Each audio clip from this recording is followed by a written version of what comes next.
Ça veut dire quoi le tourisme positif? Ce terme tourisme positif pour éviter justement de s'enfermer dans un tourisme de niche et pour toucher de manière plus large tous les produits et services touristiques.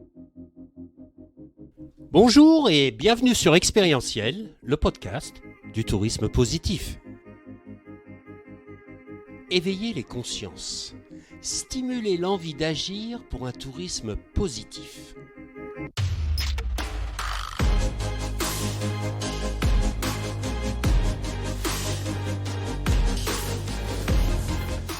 On vous emmène dans un voyage vers un tourisme respectueux de la planète et du vivant, en partant à la rencontre d'acteurs engagés.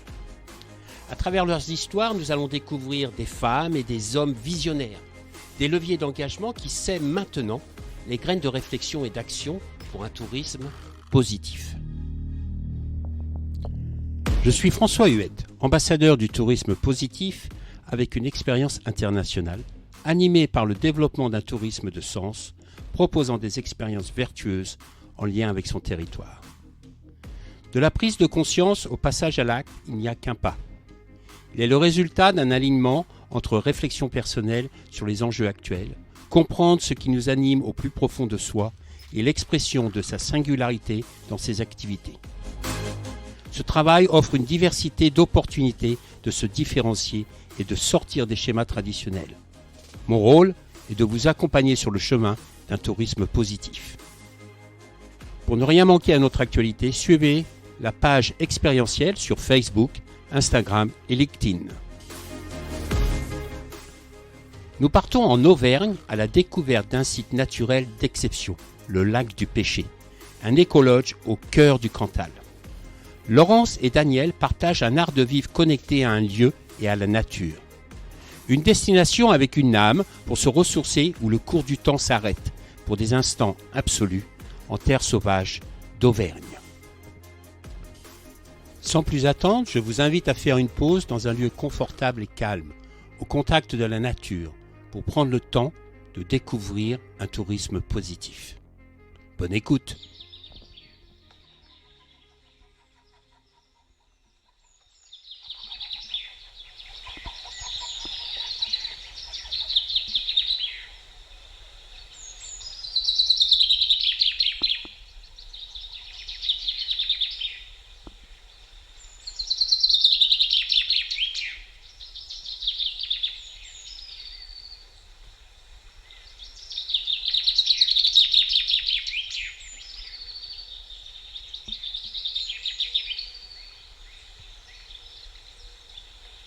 Bonjour Laurence, merci beaucoup d'avoir accepté l'invitation pour le podcast Expérientiel. On a préparé cette émission, je vous ai contacté il y a un mois à peu près, pour vous inviter à cette émission et on a eu une conversation qui a été très inspirante et depuis ça m'a fait réfléchir que peut-être qu'aujourd'hui le tourisme, le mot tourisme ou le tourisme en général, on y réfléchit peut-être un peu trop en surface et qu'on a besoin d'aller beaucoup plus en profondeur. Et c'est ce qu'on va essayer de faire tous les deux ensemble. Bienvenue, comment ça va aujourd'hui? Bonjour François, merci. Ça va très bien et ravi d'être là pour échanger effectivement au-delà de nos premières discussions où effectivement le mot tourisme a pu me heurter parce que de mon point de vue, il a été dévoyé au fil du temps et des dernières décennies. Alors, Laurence, est-ce que vous pouvez nous dire qui vous êtes, où vous êtes et ce que vous faites? Oui, Laurence Costa, installée depuis 12 ans maintenant en territoire d'Auvergne, sur le plateau du Cézallier, seul au monde face au lac du Pêcher, au cœur d'une ancienne bâtisse, une ancienne ferme de 300 ans d'âge qu'on a réhabilité avec mon compagnon de vie il y a 12 ans de ça, donc en écologe, avec 12 chambres, un restaurant et un spa. Alors, Et la nature. et la nature. Alors, Ouais. d'où vient cette idée? Pourquoi? Pourquoi cette envie? Alors, c'est pas une idée, c'était possiblement une envie. Alors, si c'est à rechercher du côté de l'envie, je la relierai à ce film que j'ai vu quand j'avais 12 ou 13 ans de Claude Lelouch, Itinéraire d'un enfant gâté, qui m'a transformée. Je me souviens être sortie de cette salle de cinéma avec dans un coin de tête ce rêve de un jour j'irai servir des cocktails en Afrique du Sud dans un lodge. Et ça m'a jamais quitté cet amour des grands espaces, des lodges, ce monde sauvage. Et par contre, c'était pas du tout une idée au sens du concept, au sens de la projection, de la stratégie, rien de tout ça. C'était, je pense, un rêve, même plus de l'ordre du fantasme, parce que j'ai pas fait de démarche jusqu'à rencontrer cette bâtisse sur les rives du lac du Péché. Je n'avais fait aucune démarche pour prospecter un lieu où on puisse créer quelque chose. C'était pas du tout réaliste de mon point de vue, pour être très honnête. Et d'autant moins qu'à l'époque, j'étais salariée dans une vie très fun et super confortable à Megève où je m'éclatais et tous les jours, je me disais, je pourrais payer pour faire le job que je fais. Donc en plus, j'avais d'autant moins de raisons de chercher quoi que ce soit. Par contre, l'histoire a démarré sur le télésiège, sur un télésiège à Megève en allant skier avec un retraité qui, alors que je m'exclamais devant le Mont Blanc, Dieu que c'est beau, m'a répondu, vous aimez la nature, vous adoreriez le lac du Péché. C'est tombé vraiment comme un coup près. Et honnêtement, avec le recul, quand j'y pense, ça me fait sourire toujours parce que je me dis, c'est dingue à quel point la vie peut s'infléchir, à quel point toute notre existence est liée aussi à nos rencontres, à notre environnement. Et souvent, on peut tellement ne pas le voir, en fait. Et je sais à quel point ça a été l'histoire d'une journée. Si j'étais pas allée skier ce jour-là, on serait sans doute pas là. L'histoire d'un instant et d'un instant d'écoute et de présence. Si je m'étais pas émerveillée devant le Mont Blanc, peut-être après une matinée de neige, alors qu'on commençait, une fenêtre s'ouvrait sur le Mont Blanc, il n'y aurait pas eu cette réponse non plus. Vous adorez le lac du Péché, ça n'aurait pas eu lieu d'être. Et en fait, souvent, la vie tient et la beauté de la vie, en tout cas, je trouve, à la présence juste à l'instant et une présence de tous les instants. Et c'est là qu'on est vivant, c'est là qu'on est mouvant, c'est là qu'on est dans la fluidité de ce qui nous est envoyé, d'un chemin, d'une possible tangente à prendre, chose que si on avance finalement stressé dans la vie, la tête dans le guidon, on ne voit pas et on passe juste à côté.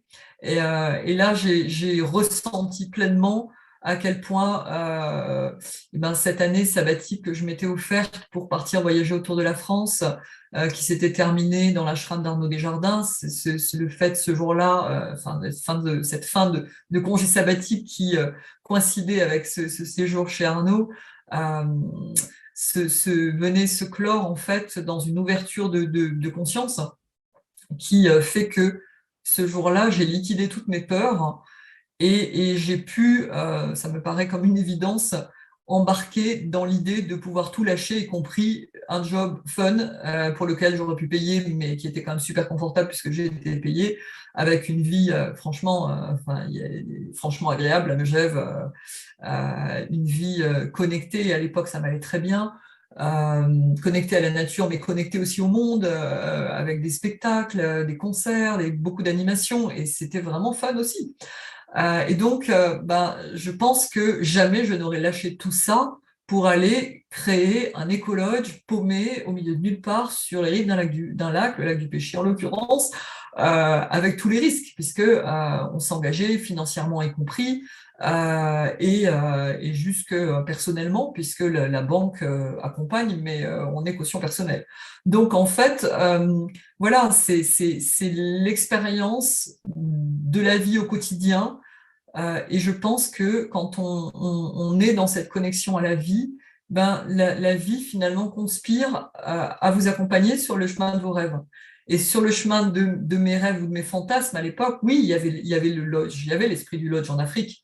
Mais en fait, je me dis, c'est notre lodge en Afrique au milieu de la France, quoi. Et c'est complètement fou parce que c'est au-delà de mes rêves, tels que mes plus beaux rêves, finalement, je les aurais peut-être jamais accomplis par moi-même, par la simple volonté. Et là, la vie était là juste à me précéder pour m'inviter à sa table et m'expliquer que, voilà, ce lieu, il est pour vous, voilà, maintenant, faites-en quelque chose, quoi. Et ça a été complètement inouï au point de se sentir porté et accompagné, mais vraiment tout du long. Et quand je dis tout du long, 12 ans après, c'est toujours vrai. J'ai une question, Laurence. Comment on est à l'écoute de cette conscience qui nous parle? Qu'est-ce qui se passe? Parce que moi, je l'ai vécu aussi d'une autre manière, etc. Quelle est votre expérience? Ouais, c'est ça. Quelle est mon expérience? Parce que les expériences peuvent être diverses. La mienne, c'est une méditation guidée qui termine donc cette semaine que je passe à l'ashram d'Hauteville.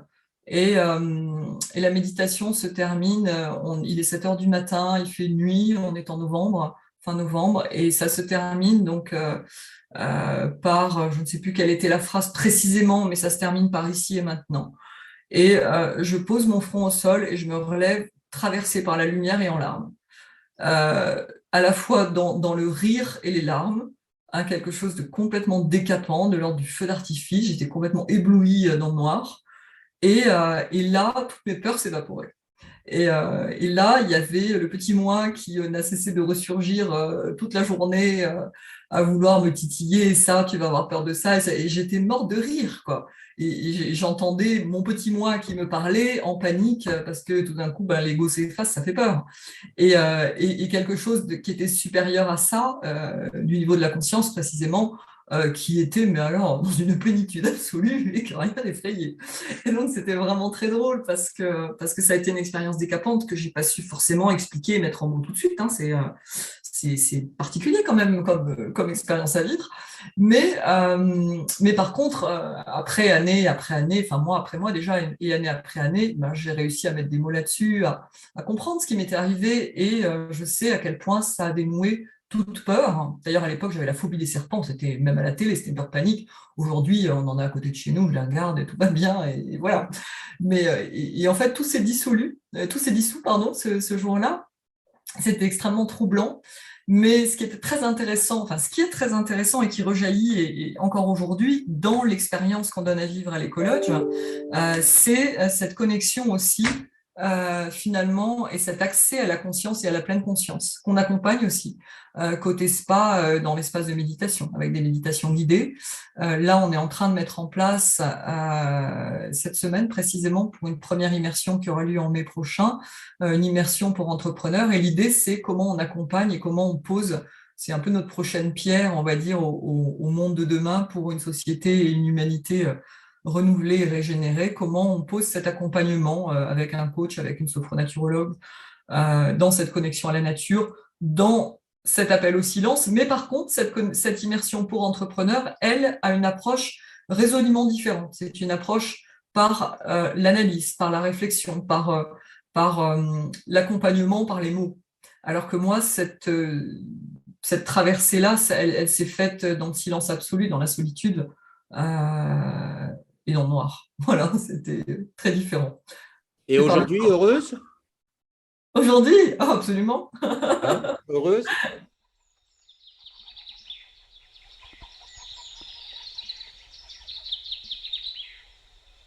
Vous en parlez tellement avec tellement d'émotion, le lac du péché.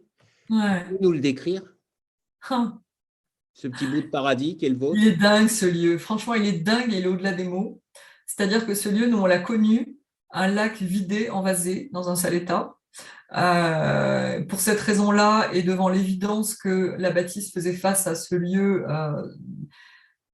potentiellement magique, on envoyait la magie avant de le voir, pour être honnête. Et c'est ce qui fait qu'on était dans la certitude que c'était pour nous et que c'était une évidence, c'était sur notre chemin. Mais en fait, ce lieu était honnêtement dans un état sans grand intérêt, quoi. La bâtisse y compris. Et en même temps, en voyant ça, on voyait que c'était quelque chose de tellement plus grand que nous qu'on avait apporté. C'est pour ça que notre première démarche a été de faire de prendre contact avec le politique local, en lui disant voilà, c'est quoi vos vœux pour ce territoire, pour ce lieu. On aimerait se porter acquéreur, mais on aimerait surtout être en phase avant tout, et on a besoin d'échanger. Et on a posé un très bel échange d'ailleurs depuis 12 ans, qui dure toujours et qui est toujours au rendez-vous d'ailleurs, c'est un bonheur, y compris avec d'autres politiques aujourd'hui. C'est toujours au rendez-vous dans le partage, dans la bienveillance, dans l'écoute mutuelle, dans la volonté d'avancer toujours. Et aujourd'hui encore plus vers cette approche du voyage plus que du tourisme. Et en fait, ce lac du Péché, oui, je disais, la chose assez drôle, c'est qu'on le découvre vidé, il est remis en eau, on démarre les travaux. Quand on ouvre les travaux, quand on ouvre l'écolodge, pardon, après les travaux, 2 mois plus tard, je fais un vol en montgolfière et on a un hélicoptère qui vient prendre des images. Il se trouve que le pilote de l'hélicoptère est un des pilotes de Yann Arthus Bertrand. En revenant à l'écologe, on passe ensemble la porte du restaurant et on tombe tous les deux le regard sur la couverture du livre de Yann Arthus Bertrand sur la planète. Et là, il me regarde et il me dit, vous voyez ce que je vois? Et je lui dis oui. Et il me dit, dire qu'on est allé si loin pour ça. Et en fait, le lac du Péché a aujourd'hui la forme d'un cœur, aussi dingue que ça puisse paraître. Et je me dis, si pour moi, il y avait besoin encore d'une preuve concrète dans la matière, que finalement la matière reflète et devient, on va dire, le miroir de la lumière qu'on envoie et des vibrations qu'on envoie, et ben voilà la preuve. Voilà. C'est une très, très, très belle histoire qui m'amène donc, quand on va chez vous, il y a une véritable connexion à la nature. Oui. Elle se transmet comment, cette connexion à la nature? Elle se vit comment? Alors, il faut imaginer une bâtisse de 50 mètres de long, 500 mètres carrés au sol, seule face à un lac de 23 hectares, tout autour 3000 hectares de forêt, et en ligne de mire, les monts du Cantal. Donc on est vraiment dans quelque chose qui est brut, qui est très harmonieux, avec vraiment les éléments, tous les éléments sont là, c'est très puissant.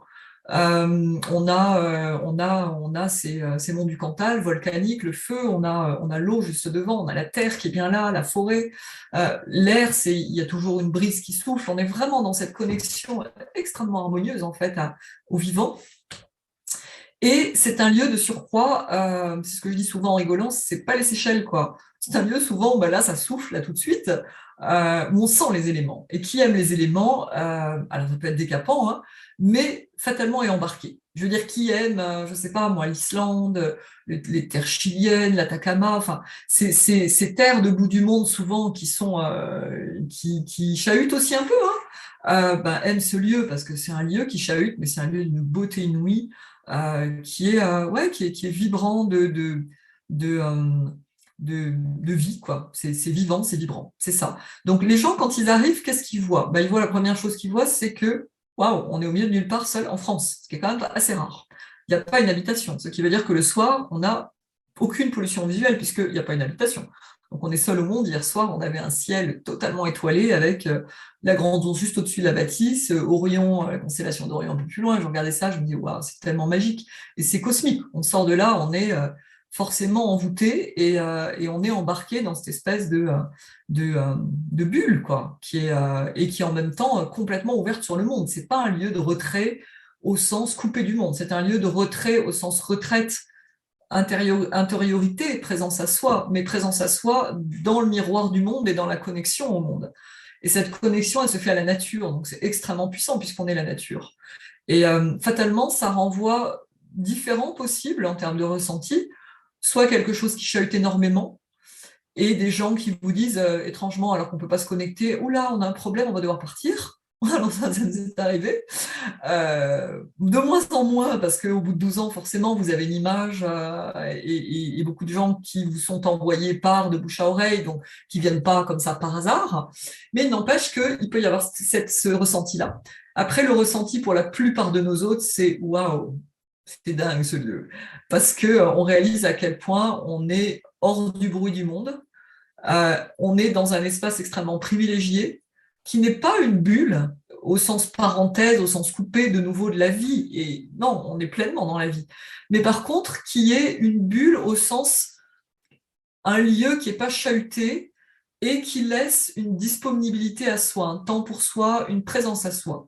Et du coup, ça permet effectivement d'être en conscience de tous nos faits et gestes, parce que quand on est disponible à soi, eh ben forcément, on est présent. Donc, cette présence-là, je pense que la plupart de nos hôtes la ressentent. Après, est-ce qu'ils repartent avec cette même conscience présente dans leur quotidien? Bref, c'est eux qu'il faut interroger, mais il y a tous les cas de figure.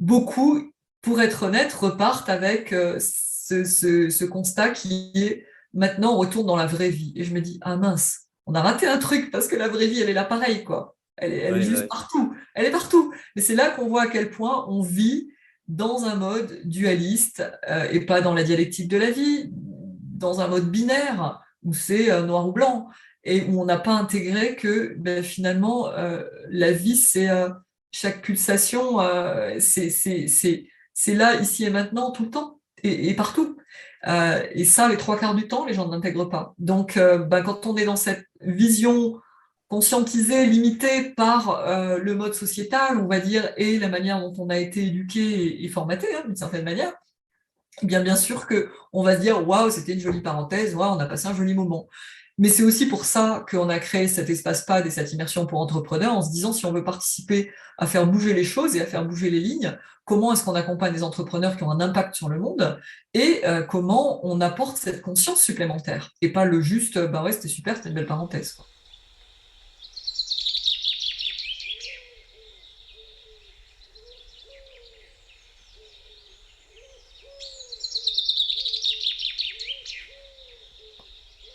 Alors, ces entrepreneurs viennent de quel secteur d'activité? Ils viennent de n'importe quel secteur d'activité et ils souhaitent, ils ont pris conscience qu'aujourd'hui, ben, le système actuel n'est pas pérenne et que bien, il faut vraiment questionner, je veux dire, la santé de la planète et de l'humanité dans nos activités, quels sont les impacts, etc.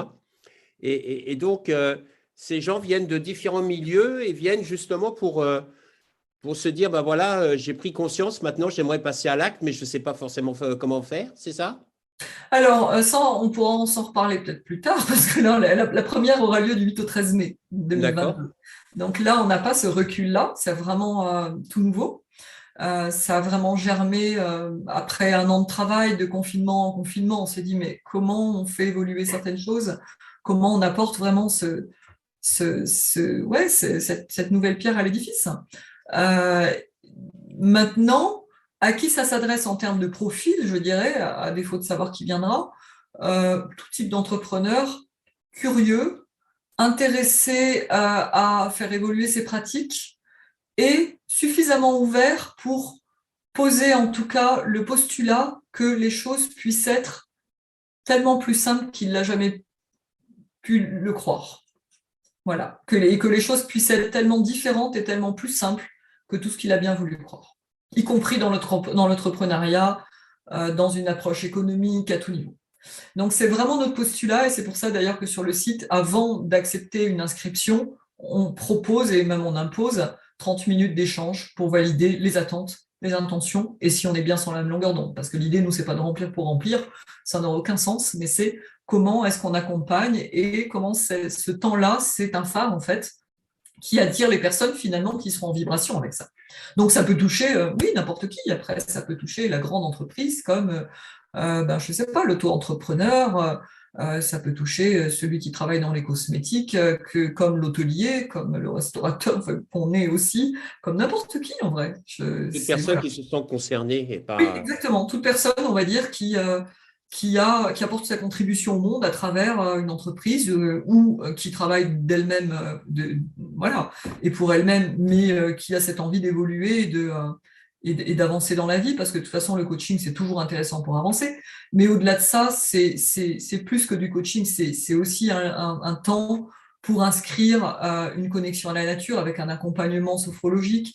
C'est aussi un temps où on écoutera et on accueillera des entrepreneurs qui ont déjà fait le chemin et qui voudront partager leurs expériences. Donc c'est tout ça en fait.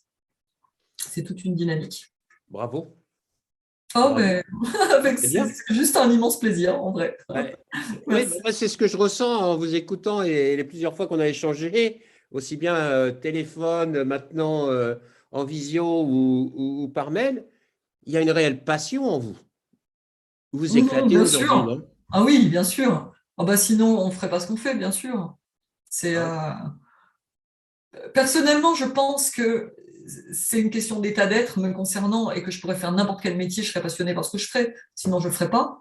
Mhm. Mais au-delà de ça, le voyage, pour moi, c'est depuis toute gosse, c'est quelque chose qui m'embarque et qui me passionne parce que pour moi, l'hôtellerie, les colocs, il est classé hôtel, d'ailleurs, on ne communique jamais, mais il est classé hôtel, il y a 12 chambres. C'est un creuset de la société, c'est un lieu d'observation, c'est un laboratoire, mais au sens labeur-travail, parce qu'on y travaille, et au sens oratoire. Et c'est vraiment, et c'est un laboratoire absolument passionnant. Moi, c'est bien sûr, j'adore ce que je fais au quotidien, mais encore une fois, bah, Megève, j'adorais ce que je faisais aussi. Moi, je me suis occupée franchement, pendant 7 ans du développement de Megève à l'international, avec passion, de la même manière. C'était juste autre chose. Voilà. Exactement, exactement. Ouais.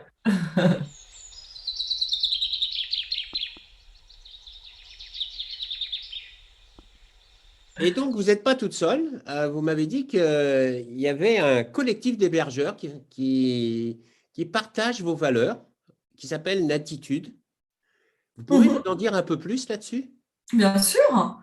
Natitude, c'est un collectif. À la base, une intention du Conseil régional d'Auvergne d'accompagner une montée en gamme de l'hébergement à une période qui franchement appelait ça, et avec cette envie d'hébergement connecté au territoire, c'est-à-dire soit positionné dans un village de caractère, soit sur un site naturel emblématique. Ça peut être de grands espaces, mais ça peut être aussi, je sais pas moi, il n'y a rien qui me vient là comme ça tout de suite, mais un territoire voilà, qui est représentatif de l'Auvergne, avec un sens de l'accueil, une vraie envie de recevoir, et une implication des personnes qui soit en créent le lieu, soit le tiennent en tout cas.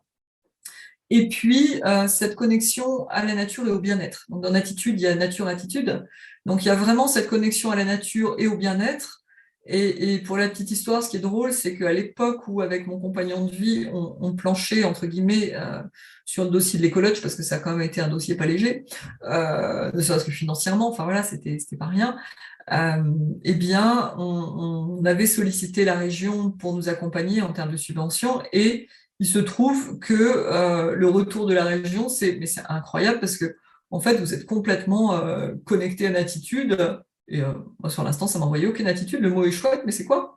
Il y a quoi derrière concrètement? Et c'est là qu'ils nous ont dit, bah, on vous partage le cahier d'idées parce que vous êtes complètement raccord, et c'est la première fois qu'on voit ça, quoi. On dit, bah ouais, mais en fait, c'est juste l'Auvergne. Et pour moi, c'est une région qui est tellement marquée que c'est une région dont je ressentais l'âme. Pour moi, c'est vraiment une grande dame, quoi. Et il y a quelque chose de tellement fort, à la fois de l'ordre de la puissance du feu, les centres volcaniques, et en même temps de quelque chose de très doux, de très bienveillant et presque de secret, de confidentiel. Ça peut paraître contradictoire, mais pour moi, c'est très équilibrant en vrai. Et donc, c'est pas un territoire de touristes de masse du tout. Et par chance, c'est un tel bonheur de vivre ça. C'est un territoire avec que des petites structures. D'ailleurs, il n'y a jamais aucun investisseur qui a voulu s'inscrire sur ce territoire, et c'est une bénédiction. Vraiment, j'espère qu'il y en aura même jamais, parce que c'est vraiment cette approche très humanisée en vrai de, euh, de l'accueil. Que ce soit en hôtel ou en chambre d'hôte, c'est que des petites maisons. Donc, il y a cette confidentialité, ce côté, ouais, vraiment adresse chuchotée au creux de l'oreille. Et nos hôtes, d'ailleurs, ne s'y trompent pas quand ils repartent et qu'ils nous disent bah, votre adresse, on saura la partager. Et c'est extrêmement touchant, et en même temps, c'est ça sonne tellement vrai, tellement sincère, quoi. Alors, cette sensibilité qu'on écoute hein, depuis le début de cette interview, les auditeurs ne le voient pas, mais moi, je vais le partager. C'est-à-dire que jusqu'à maintenant, tous les échanges qu'on a eus ont été accompagnés avec du sourire. Vous avez un visage, c'est incroyable. Le sourire, vous parlez avec tellement de joie, ça fait du bien et c'est génial. Donc, merci pour ce beau cadeau. Mais à côté de ça, par ce sourire et ce côté entrepreneur, cette connexion au vivant, à la nature, il y a aussi une écrivain. Hmm. Alors, je Tu dirais peux pas le dire? forcément mystère. Moi, je dis auteur de parce Auteur? que j'écris un livre, ou plutôt c'est un livre qui s'est écrit à travers moi. Ça me fait plutôt cet effet, en toute honnêteté et sans fausse modestie. C'est vraiment quelque chose qui m'a traversée. C'était ce congé sabbatique dont je parlais au début. 2003, je prends un congé sabbatique et je pars autour de la France. Et je pars écrire. Et je noircis énormément de pages, hein. Et tout ça devient un livre qui reste pendant des années, 18 ans, dans ma bibliothèque entre guillemets familiale. Et en fait, premier confinement, mars 2020, je sors méditer seule sur les rives du lac. Pour le coup, mon compagnon de vie était à l'autre bout du monde, satellisé au Salvador, et j'étais toute seule ici. Et mais c'était jouissif. J'étais toute seule en me disant, c'est énorme, je suis seule au monde ici. Et il y avait, je m'en souviens parfaitement, je les ai comptés. Il y avait 10 hérons et une douzaine d'aigrettes. Et c'était juste, et je me disais, mais il y a 20 de ces oiseaux là en direct, dingue. Ils étaient devant, comme si finalement, ils pouvaient tout d'un coup s'ébattre, mais au premier plan du lac, hein. Normalement, ils viennent pas aussi nombreux, aussi près. Et là, j'étais toute seule à contempler ça. Et je me suis installée à l'extérieur, j'ai fait une petite séance de yoga et j'ai médité.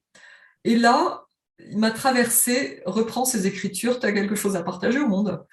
Et en fait, quand je me suis levée, j'ai pris une feuille et la suite, ou plutôt l'avant-livre, une préface, on va dire, c'est écrite. Et je me suis dit, très bien, ok, maintenant je fais quoi de ça? Et en fait, je me suis dit, étape suivante, si je veux en faire quelque chose, j'ai besoin de quelqu'un qui m'accompagne du monde de l'édition. Et j'ai contacté une personne, Leslie Guyon, une très belle personne, très jolie rencontre, 2020, qui travaille dans le monde de l'édition et donc m'a accompagnée à reprendre toutes mes écritures, à les structurer en chapitres, ce qui donne une approche de ce livre beaucoup plus dans d'esprit guide, finalement, guide de France. C'est 500 pages de voyage autour de la France, finalement, de région en région. Et là-dessus, me dit, tu sais quoi, ce serait bien de l'illustrer avec des cartes pour que les gens se situent, parce que c'est pas forcément des endroits hyper touristiques que j'ai traversés. Et je lui dis, oui, c'est bien beau, ok, maintenant, il faut que je trouve la personne. Puis la personne m'est tombée dessus, mais comme tout, quand on est connecté à ce qui fait sens, la vie accompagne, encore une fois. Donc la vie m'a précédée pour me remettre en contact avec Vinciane Langlois, que je connaissais, mais dont j'avais totalement oublié, ou peut-être que je ne savais même pas, je ne suis même pas sûre, qu'elle était illustratrice. Par chance, on échange, elle m'envoie un email 2 jours après, je crois. Et là, je me dis, mais c'est incroyable cette histoire. Donc, Vinciane fait les illustrations, donc réalise des illustrations de ce livre pour chaque chapitre. Et là-dessus, cerise sur le gâteau, et ça pour moi, c'est ce qui a fini de m'embarquer parce que c'est au-delà de mes rêves. C'est Olivia Colbock, qui est pianiste intuitive, qui accompagne en musique ce livre. Donc, chapitre après chapitre, région après région, dans l'énergie, dans la vibration des régions. Et c'était ce que je voulais. Je lui avais dit, tu sais quoi, j'ai une amie qui m'envoie, mets ton livre en musique, qu'est-ce que ça t'envoie? Elle m'a dit, j'en sais rien, je vais laisser jouer mes mains. Je lui ai dit, raconte-moi l'Auvergne. Et là, elle s'est mise à jouer l'Auvergne. J'ai fermé les yeux, j'ai écouté. J'ai traversé de plateau en plateau, simplement dans la présence à la musique. Elle a terminé son morceau, j'étais en larmes et je lui ai dit, le prochain, c'est voilà, comment on fait ça ensemble. Et c'est tellement beau, c'est tellement puissant, c'est plein d'émotions, c'est un cadeau fin de chaque mois, puisque tous les 3e lundis du mois, donc elle accompagne un chapitre. Donc le mois dernier, on était en Nord-Pas-de-Calais, et le mois prochain, on sera en Normandie. Donc en même temps, c'est la joie du coup de retraverser cette France 18 ans plus tard, le temps d'une maturité en vrai, et du coup de retrouver ce livre, mais puissance 10 000, quoi, au-delà de tout ce que j'ai pu faire à l'époque, parce que c'est aussi notre conscience du voyage, de ma connexion à un lieu, puisqu'avant j'ai été aussi salarié, je le disais, mais salarié, on exécute d'une certaine manière des ordres. Aujourd'hui, d'être à notre compte, j'accueille juste pas du tout de la même manière, je mets le cadre que je souhaite, voilà, et du coup, forcément, quand on a cette liberté, on a aussi cette conscience qui est beaucoup plus vaste et beaucoup plus et qui est précieuse d'une part, mais qui pour le coup borde les choses de manière beaucoup plus intelligente en fait. Ce livre, il s'appelle Tant que voleront voleront des bulles de savon. Oui. Hein? Tant que voleront des bulles de savon. Et j'ai tendance à ajouter en rigolant, gageons que nous nous émerveillerons. C'est un livre à la croisée du conte initiatique et du récit de voyage, avec d'un côté une petite fille, Amélie, 8 ans, qui se voit offrir, ça commence à Noël, ça se termine à Noël, qui se voit offrir un flacon de bulles de savon pour tout cadeau de Noël, au départ dépité, et puis qui connecte à la magie de la vie à travers ce flacon, et qui part voyager dans la bulle. Et en fait, en parallèle, il y a mon récit de voyage, puisque moi je pars donc en même temps. Et Amélie, c'est quelque chose qui est, enfin, c'est dingue parce que c'est au-delà de l'écriture, c'est-à-dire que c'est pour ça que je ne peux pas dire que je suis écrivain, parce que pour moi, j'ai été traversée par ce livre, par cette rencontre. Amélie, c'est une rencontre.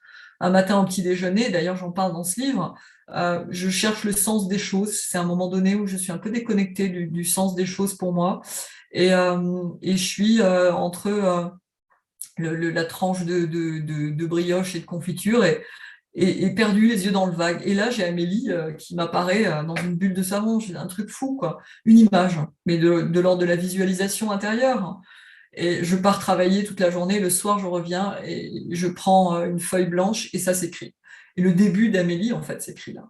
Et quelques mois après, je devais dire à mon compagnon, tu sais quoi, je pars faire un tour de France et je pars avec Amélie et je vais écrire. Voilà. Et c'est comme ça que... et ce livre, ça a été le plus beau cadeau que je me sois jamais offert parce que ça a été juste l'ouverture à la vie, quoi, tout simplement. Quelles a été vos observations ou les apprentissages justement de ce voyage sabbatique à travers la France? La plupart du temps, on cherche l'exotisme, on cherche à aller voir ailleurs. Ouais, Et là, vous avez passé tout ce temps-là en France à ouais, découvrir des endroits qui ne sont pas forcément touristiques ou ouais. connus. Et qu'est-ce qui en ressort de ça? C'est extrêmement déboussolant parce que d'abord, on réalise qu'on était pétri de clichés.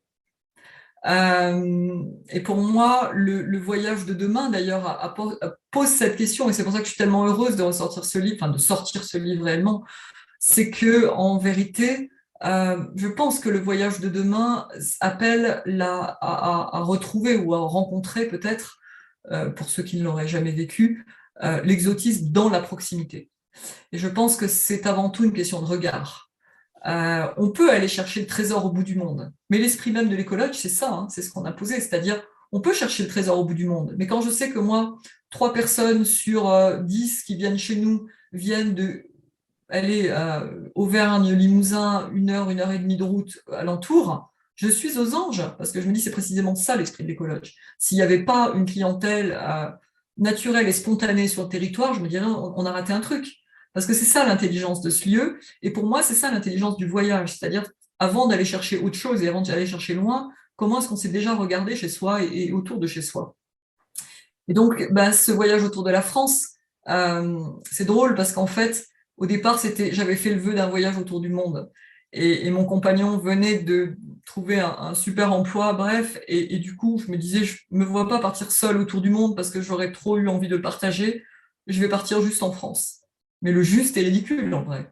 Parce que le juste est juste restreint par l'idée et les clichés qu'on en a et les œillères qu'on peut se mettre. Et là, par contre, je me suis ajouté une composante qui était essentielle, et je pense qui m'a vraiment accompagnée pour le coup, pour le meilleur, c'était de me dire, et d'une, tu n'iras jamais voir les gens que tu connais parce que c'est pas l'idée, ce serait trop facile, et de deux, tu seras ouverte à tout, et ce sera un oui à la vie, point. Quoi qu'il arrive. Bon, sauf question de danger, hein, mais sinon, voilà. Et ça, c'était dans cette ouverture totale, je pense que j'ai pu faire cette expérience. Parce que du coup, la plus grande surprise et la plus grande aventure, ça a été de me trouver invitée par nos concitoyens à déjeuner dans un restaurant. Invitée chez un couple que je ne connaissais pas, hein, bien sûr. Invitée chez un couple que je croise dans un camping, à dormir dans leur maison le jour où je passerai par Blois. Et à chaque fois, j'ai accepté. Et j'ai passé des moments délicieux avec une bienveillance, un partage, une écoute. Donc, ça a été décapant parce que là, je me disais, mais pourquoi les gens me font ces cadeaux alors que j'ai rien à leur offrir? Et je me suis rendu compte à quel point on pouvait être juste comment dire, juste embrigadé dans une espèce enfin, formaté en vrai, par la société. C'est-à-dire, on vaut quelque chose quand il y a une valeur monétaire en face. Mais c'est pas ça la vie. Je veux dire, la valeur pour eux, c'était cette liberté, ce souffle d'air que je leur apportais, cet échange, ce partage, cette disponibilité de tous les instants. Et ça, c'était, pour eux, c'était certainement le cadeau inouï. Moi, je ne le comprenais pas. Je me dis, mais c'est incroyable le temps qu'ils m'accordent. Voilà, et j'ai fait des rencontres merveilleuses. Et la chose la plus drôle, je pense, alors j'ai vécu plein de choses. J'ai vécu des choses où je me disais, c'est drôle, il y a des jours où je rencontre des gens qui sont adorables, bienveillants, super ouverts, je fais des super rencontres, puis des jours personne.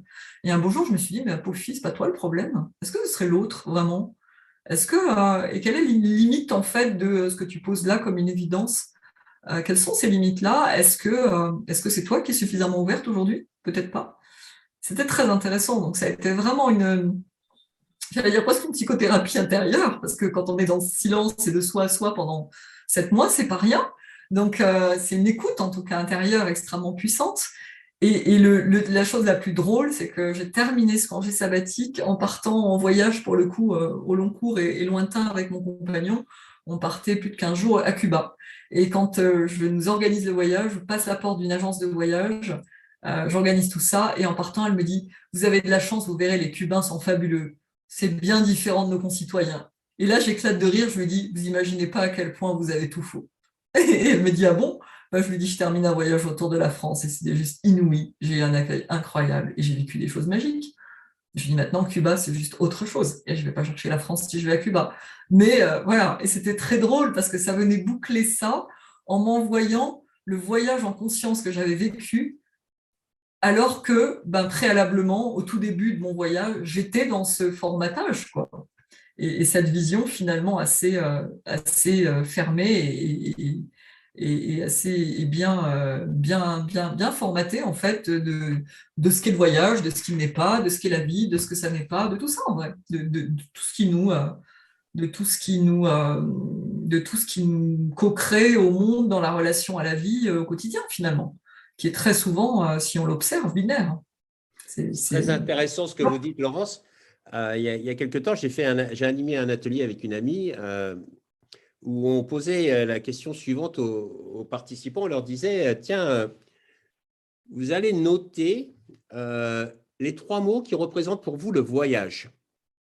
Ouais. Les gens notent les 3 mots, etc. Je leur dis, bon, on va faire un tour de magie. Vous allez prendre ce bout de papier, vous allez le plier et le mettre dans votre poche. Alors, ils disent, OK, d'accord. Maintenant, on va vous proposer de fermer les yeux. On va faire une petite méditation du cœur, etc. pendant quelques minutes. Et quand ils rouvrent les yeux, on leur propose un atelier olfactif. Ouais. OK. Et de là, une fois qu'on a fini l'atelier, on leur dit de dessiner ce qu'ils ont ressenti comme voyage intérieur. Okay. OK. Et une fois qu'ils ont fini ce dessin, on leur dit d'écrire les 3 mots qui représentent ce voyage. Et c'est marrant ce que vous dites parce que c'est exactement ça. On s'est rendu compte, après, on dit aux gens, sortez le bout de papier que vous avez dans votre poche et comparons les 3 mots. Ouais. Ce qui est intéressant, c'est que les 3 premiers mots sont liés au monde extérieur dans lequel on vit, à ce formatage, à ces clichés. Et les 3 mots après cet atelier sont liés à soi. On s'est reconnecté légèrement à soi. Et là, on parle de choses qui sont beaucoup plus émotionnelles, il y a sensorielles, il y a des souvenirs, il y a des odeurs, il y a des sensations qui sont là. Et c'est très intéressant parce que c'est exactement ce que vous dites, quoi. Je veux dire, combien de gens vont aux Maldives? Mais ils y vont pourquoi? Ils y vont parce que c'est la mode, parce que les amis y ont été, ou parce qu'ils ont envie d'y aller, justement, de rencontrer cette culture, ce lieu, cet environnement, la faune, la flore marine, etc. Et la plupart du temps, on se rend compte qu'on fait des choses par rapport aux autres et non par rapport à soi. Et c'est essentiel. Et ce que j'aime bien dans ce que vous dites, hein, et ce que vous écrivez, vous parlez d'instant absolu. Ça veut dire qu'on se met vraiment dans le présent, on se reconnecte vraiment à soi pour moi. On prend ce temps pour soi et on ignore tous ces effets extérieurs qui peuvent avoir un impact sur notre quotidien. Mais ce n'est pas facile à faire, c'est sûr. Ensuite, la détente absolue, prendre le temps, laisser le temps au temps. je veux dire, on vit dans une société où on n'arrête pas de courir, quoi. Pas de courir, on court sans arrêt, c'est toujours plus, etc. Ouais. C'est épuisant. C'est Bah oui. épuisant. Je veux dire, moi, je vis à la campagne et maintenant, je prends le temps. Ouais, Et j'en d'accord. parle des fois avec mon épouse, je dis, il faut prendre le temps. Mm. Déjà parce que demain n'est pas assuré, donc autant se faire Déjà, plaisir tout à maintenant. fait. Mm. Et puis de prendre le temps, je veux dire, et si ce n'est pas possible maintenant, faisons l'effort de le rendre possible. Et je crois que c'est très intéressant. Vous nous avez partagé, pas une destination, vous nous avez partagé l'âme d'un lieu dans lequel Ouais, vous vous retrouvez, dans complètement. lequel vous transformez et vous transmettez surtout, comment dire, un savoir-vivre ou une forme de qualité de vie, un art de vivre. Un art de vivre, ouais. Un art de vivre en connexion avec la nature, tout à fait. Ouais. Ben, Mm. écoutez, Laurence, je vous remercie beaucoup Mm, c'est moi? pour ce moment partagé ensemble. Ça fait extrêmement de bien. Et vous avez vu, on n'a pas parlé de tourisme. Non. Mais on aurait pu parler de vacances au singulier, dans la vacuité et dans la disponibilité à soi, justement, pour reconnecter cette intériorité. Mais est-ce que c'est Mais vraiment ce la sera plus notion de là-bas, peut-être. vacances? Euh, En fait, les vacances au pluriel sont quelque chose qui personnellement ne m'ont jamais parlé. Je suis jamais partie en voyage parce que j'avais besoin de fuir quoi que ce soit, ou parce que j'étais fatiguée, ou parce que c'est quelque chose que je n'ai jamais fait de ma vie une seule fois. Par contre, dans les vacances, pour moi, j'entends la vacance, c'est-à-dire ce temps de disponibilité à soi, justement, ce retour sur soi, cette présence qu'on a peut-être du mal à avoir au quotidien dans une vie survoltée, et particulièrement dans un monde aujourd'hui urbanisé, où on est à 100 à l'heure et où du coup, ben, on est très loin de soi, on est dans le bruit, la pollution. Et j'entends tout ça, j'entends le cadre inouï et préservé dans lequel on vit, bien sûr. Et c'est aussi pour ça que je dis, ben, c'est un petit bain, l'immersion pour entrepreneurs, avant de retrouver le grand bain de la vie.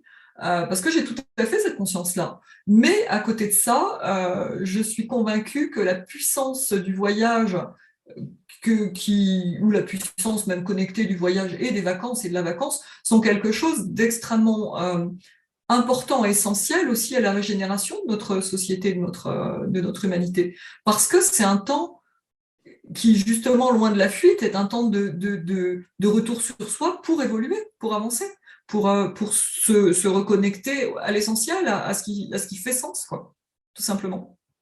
Une dernière petite question, Laurence. Est-ce que vous, dans Oui. votre, dans votre quotidien, vous courez après la pendule? Ah non, pas 2 secondes, je n'ai pas même de montre, hein. Du coup, non, et souvent on me dit, mais alors là, vous avez le temps. Je dis, mais attendez, on va être clair, moi, le temps, si je ne le prends pas, je ne l'ai jamais. Parce que j'aurai toujours 10 000 autres choses à faire. Mais tout, c'est pareil. C'est pas parce qu'on est ici, loin de tout, que voilà, on a connu la pandémie pareil, l'arrêt sur image, avec 8 personnes à l'année, voilà, en plein travaux en plus. On faisait les travaux des 10 ans de l'écologe, tout était à l'arrêt. C'est loin d'être simple, hein. Et ça ne veut pas dire qu'on a zéro problématique, on a les mêmes problématiques que tout le monde. On est connecté à la vie, y compris économique, pareil. Simplement, on a cette distanciation qui fait qu'on a zéro stress. Et on est juste dans l'instant. Et dans l'instant, on s'aperçoit qu'il n'y a pas de stress. Le stress, il est dans la projection, en vrai. Et quand on a juste compris ça, eh ben, en fait, on est tout d'un coup présent pour poser les meilleures solutions, les meilleures décisions, en fait, à prendre. Alors qu'autrement, bah, le stress non seulement nous aide pas, mais en plus, bah, petit à petit, c'est complètement dégradant, quoi. C'est plutôt l'inverse. Ça finit par dégrader notre environnement, nos relations, tout. Et c'est juste bah, prendre ce recul-là, cette distanciation, et c'est ça, je pense, qu'on apporte de plus précieux à l'écologe, plus encore que le lieu, plus encore que c'est ce lieu qui renvoie, mais c'est un prétexte finalement à l'évolution. Je pense que c'est un lieu de guérison.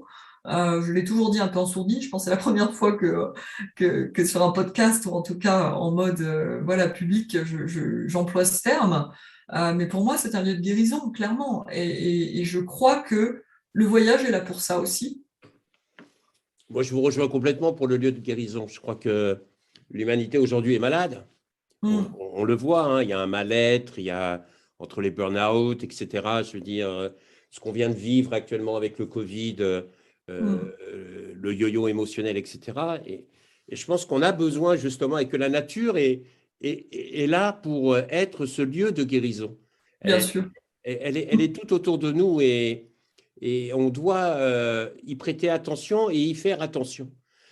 Parce que quand j'entends que 60% de la planète, je veux dire, les sols ont été bétonnés ou quoi que ce soit d'une manière ou d'une autre, goudronnés ou etc., tout ça, ça a des impacts et ça nous fait plus de mal que de bien.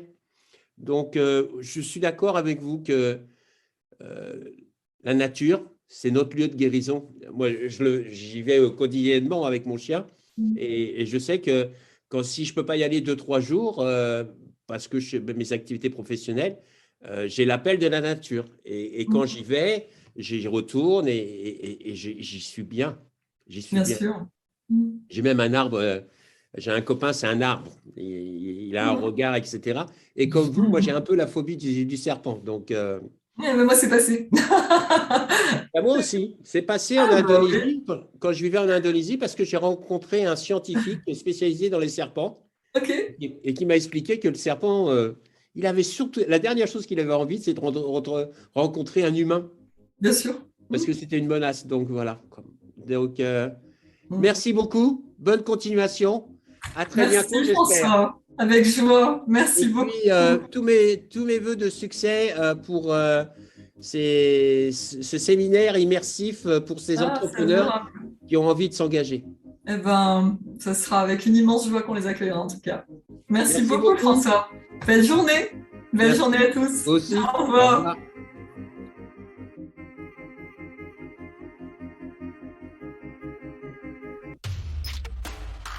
Voilà, c'est la fin de notre voyage du jour.